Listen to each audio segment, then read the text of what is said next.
SIR जो हमारे यहाँ हुई और जो एसआईआर की प्रोसेस चल रही है उसमें दिल्ली के डेटा में और यूपी के डेटा में, एक राज्य निर्वाचन आयोग के डेटा में और भारत सरकार का जो एसआईआर हो रहा उसके डेटा में लगभग 5 करोड़ का डिफरेंस है।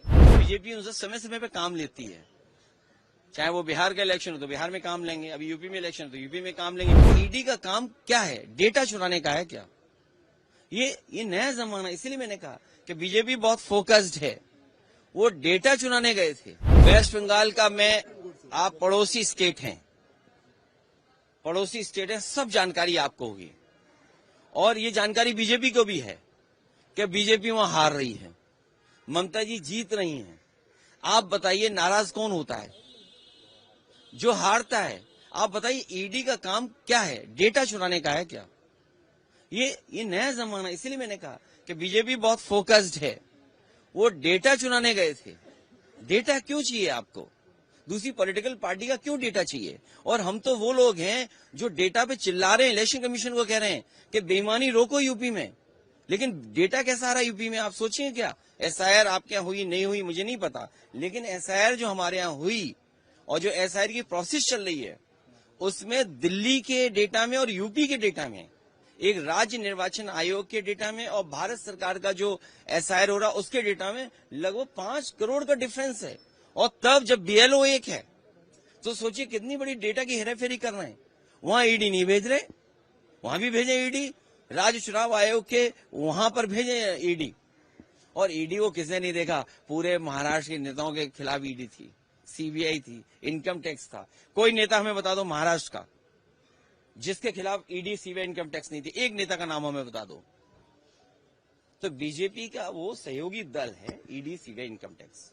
जैसे हमारे प्रकोष्ठ होते हैं, यूथ है, महिला विंग है, इसी तरह बीजेपी के वो विंग हैं और बीजेपी उनसे समय समय पे काम लेती है। चाहे वो बिहार का इलेक्शन हो तो बिहार में काम लेंगे, अभी यूपी में इलेक्शन हो तो यूपी में काम लेंगे, लेकिन उनके नेता कुछ भी करेंगे। जैसे हम तो आपको राय देते हैं, खांसी हो तो यूपी वाले कोडिन मत लेना, बीजेपी वाली कोडिन मत लेना। वो खांसी की जो दवा है वो जान ले लेती है, बच्चों की जान गई, सोचिए आप। तो वहां ईडी क्यों नहीं जा रही है? वहां इनकम टैक्स के लोग क्यों नहीं जा रहे हैं?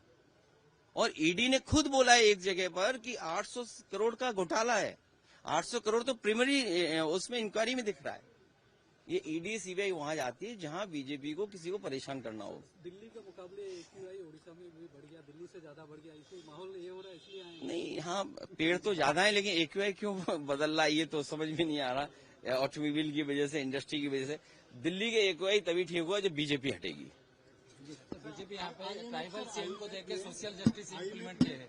इंडियन इकोनॉमी को प्रेज किया है, ये ग्रोथ इंजन है, रिमार्केबल है। देखिए आईएमएफ ने पहले क्या कहा था, इससे पहले भी कुछ कहा था। और फिर जब हमारे कितना उधार है, सोचिए उधार कितना है, प्रति व्यक्ति आय नहीं बता पा रहे। आपके मुझे उड़ीसा का डेटा अगर सही हो तो जिन लोगों को राशन मिल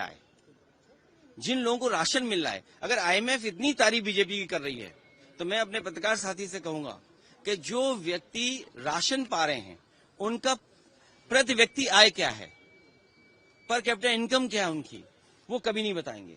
सोशल जस्टिस को लेकर हम सोशल जस्टिस को लेकर के आगे बढ़ेंगे जिससे न्याय मिले, हक मिले, सम्मान मिले।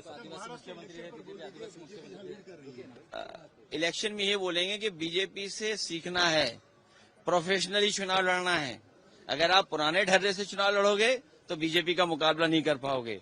बीजेपी को हराने के लिए बीजेपी से अच्छा चुनाव लड़ना पड़ेगा आपको।